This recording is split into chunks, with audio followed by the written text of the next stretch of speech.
আজকে প্রথম তোমাদের সাথে আমার সকালবেলা রুটিনটা শেয়ার করছি।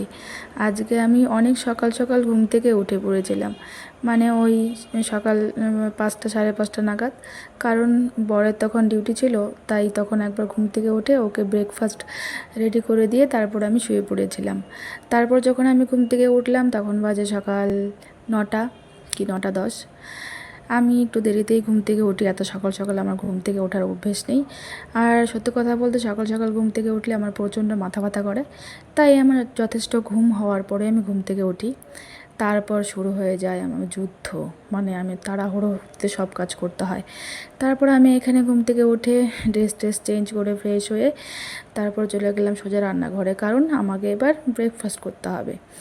বরের তো অনেক আগেই ব্রেকফাস্ট হয়ে গেছে। তো এখানে আমি প্রথমে পাউরুটি সেঁকে নিচ্ছিলাম, তারপর ফ্রিজ থেকে একটা ডিম বের করলাম, বাটার বের করলাম, সেগুলোকে নিয়েই বাজারে যাচ্ছি। আর এখানে একদম শেফের কায়দায় একটু তোমাদেরকে কিছু দেখানোর চেষ্টা করলাম। আর এখানে আমি করে নিয়েছিলাম অমলেট। আমি অমলেট এভাবেই করি। আর ওকে দিয়েছিলাম সেদ্ধ ডিম। আমার সেদ্ধ ডিম খেতে একদম ভালো লাগে না। আর এই পার্টটা আমার সবচেয়ে বেশি ভালো লাগে, কারণ আমি যেদিন ব্রেড খাই সেদিন আমি ভরে ভরে আমার ব্রেডগুলোতে বাটার লাগাই। আমার বাটার খেতে ভীষণ ভালো লাগে। আর আমার দুপাশে কিন্তু একদম ভরে ভরে বাটার লাগাতে হয়, নাহলে আমার ভালো লাগে না। ওই আমি আর কিছুই দিই না, চিনি বা গোলমরিচ গুঁড়ো কিছু দিই না। আর আমার চিনি খাওয়া বারণ আছে। তো এই পার্টটা হচ্ছে আমার কাছে সবচেয়ে ইন্টারেস্টিং। বিয়ের প্রথম প্রথম সকালবেলা এইসব খাবার খেতে আমার ভীষণ কষ্ট হতো, কারণ আমার খেতে একদমই ভালো লাগতো না। কারণ আমাদের হচ্ছে সকালবেলা ভাত খেয়ে অভ্যেস। সকালবেলা মা আমাদেরকে ভাত রান্না করে দিত, আমরা গরম গরম ভাত খেতাম, সেটাতেই ভীষণ তৃপ্তি, বিশ্বাস করো। কিন্তু এখন মানে কথায় আছে না, যে যখন যেই পরিবেশে থাকবে তখন তুমি মানে একা একাই সেই পরিবেশের সাথে মানিয়ে নেবে। এখন আর কোনো অসুবিধা হয় না। এখন সকালে এইসবই খাই। কোনো দিন স্প্রাউট স্যালাড, কোনো দিন ব্রেড বাটার, কোনো দিন চিড়ের পোলাও, আমি ঘুরিয়ে ফিরিয়ে ব্রেকফাস্ট করি। আর বাড়িতে গেলে আমার সকাল সকাল ভাত খেতেই ভালো লাগে, এইসব আমি কোনো নিয়মে মানি না। আর তারপর তো এখানে আমার ব্রেকফাস্ট রেডি হয়ে গেছে অলরেডি, কিন্তু আমার তো সরাসরি ব্রেকফাস্ট করলে হবে না, তার আগে আমাকে অনেকগুলো মেডিসিন নিতে হয়, প্লাস আমাকে ইনসুলিন নিতে হয়। ওই ধরো সকাল থেকে রাত পর্যন্ত আমাকে থাইরয়েড আর সুগারের 6টা কি 7টা ট্যাবলেট খেতে হয়। আর হচ্ছে ব্রেকফাস্টের আগে, ডিনারের আগে দুবেলা করে হচ্ছে আমাকে ইনসুলিন নিতে হয়। তারপর আমি ফাইনালি এখানে ব্রেকফাস্ট করতে বসে গেছিলাম।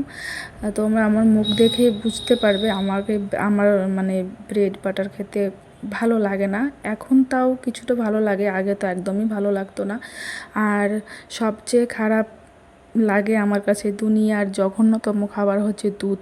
এই দুধ খেতে আমার একদমই ভালো লাগে না, কিন্তু বরের হচ্ছে নির্দেশ অনুযায়ী আমাকে খেতে হবে।